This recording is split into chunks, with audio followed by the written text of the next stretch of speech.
Today's head-on is Creole cooking products. Dishes rich and delicious, even if indigestible. The subhead-on says, old-fashioned kitchens in which before the war mommers cooked toothsome delicacies for southern epicures. It says, the fact that the Creole kitchen and barbecue, having proved the largest source of income to the women's department at the Atlanta Exposition, recalls the distinctive character of southern cooking and the way in which it wins upon the most prejudiced. Hot breads are deft to digestion, affirms a northern visitor, convinced as to the truth of his theory. Then he sits him down and feasts on waffles, wafers, muffins, and flannel cakes, so delightful to the palate as to put to flight all preconceived notions. Potato pone. Potato pone is at the kitchen, and served in slices redolent of sweet spiciness, and cut down smooth and firm as any delicate custard. Pone made of the veritable Spanish yams and toothsome potatoes, out of which the goodiness oozes in thick candy when baked or roasted. Pone, identical with the smoothly grated loaf, baked in the old-time Dutch ovens of many a southern kitchen, over the glowing coals of a corncob fire. Why don't you bake the potato pone in the stove, Aunt Linda? A young housekeeper inquired of the veteran cook, who, poker in hand, sits in the corner of the big chimney place, watching over a heavy-lidded oven. It never would taste like nothing baked in no stove, affirmed Aunt Linda, giving her head handkerchief a closer tie. And a later visit to the kitchen discovers her putting fresh coals on the oven lid and pulling out the fire from beneath the bottom. Pone must bake slow and easygoing, explains this queen of cooks. All the heat must come up from the bottom through and through. Then the oven top keeps in all the goodness. When it done cook long enough, I put coals on top and browns it just a rich brown. It mustn't be yellow, and it mustn't be too black. It must be just betwixt and between. Rich gumbo. The gumbo, which figures so largely on the menu at the kitchen, however Aunt Linda would stew on the stove, but she would pare and cut and carve the various vegetables which compose it with painstaking exactness. The meat must be cut into strips and squares of exact length and thickness.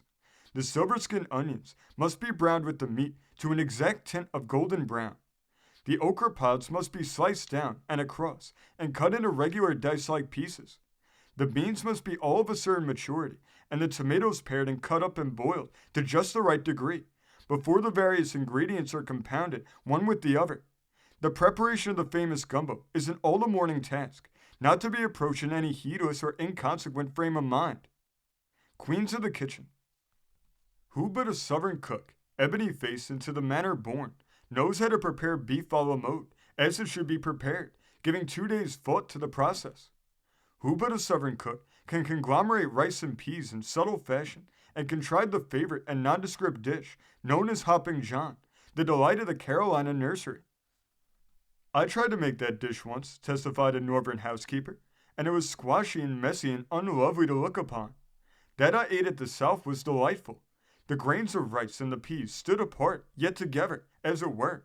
The purplish-brown peas colored the rice to their own hue, and the whole was seasoned satisfactorily with savory bacon. The tomatoes, pillars made with rice and ham or poultry, seasoned to perfection, rich, yet with no faintest hint of grease in its preparation, is another triumph of southern cookery, which must be tasted to be appreciated. And of the scrapple omelets and kindred dishes made from the head and feet of porkers, large and small, there is an infinite variety. Old-time methods. Most southern housekeepers on the cotton, rice, and sugar plantations have made concession to change conditions since the Emancipation Edict and moved their faraway kitchens up to the dwelling house. The dairy has followed suit, and the smokehouse has likewise drawn near. Some there are, however, who yet adventure tenaciously to the arrangements of the old regime. Standing on the back porch of one of these dwellings, it seems a good long walk down the well-trodden path which leads to the big-roomed kitchen, isolated beneath its own cottonwood tree in a certain corner of the yard. The well, with its picturesque windows, has another nook all to itself, supplemented by the dairy behind it. One reaches the smokehouse, where the mistress must portion out her meat each morning, by another devious path in an opposite direction. No wonder that the housewife aids her lagging steps with the nimble feet of the young black children who can run with a can for lard, tell when the butter has come, get out the food for the setting hens, and otherwise save their mistress fatigue. I don't see how you ever got your meals hot out of that remote kitchen, observed a visitor unfamiliar with southern customs. Oh, I'm used to managing this way, returns the sweet-faced matron. We have waffles, griddle cakes, and all sorts of hot breads brought in for supper and breakfast, and they're never cold. Trays with well-fitting covers are used, and thus one avoids all smell of the cooking, so objectionable when the kitchen is near, as well as the clatter of pans and dishes.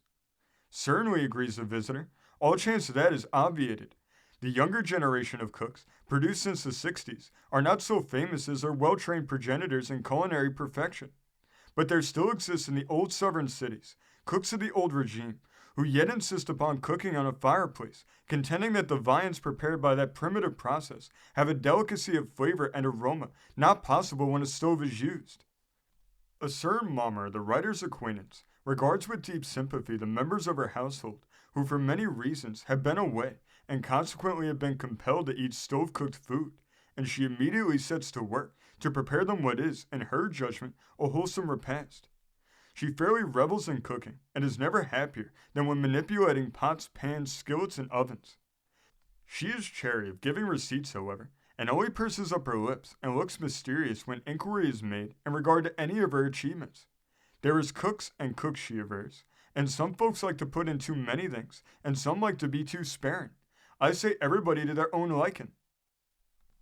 This story came from the great state of Indiana, being reported in the Indianapolis News of October 26, 1895. Thank you for joining us today. If you want to continue to uncover all of America's lost and forgotten history, then remember before you leave to hit the subscribe button, hit the notification bell, and remember to like and comment below. And we will see you next time on Americana Archives.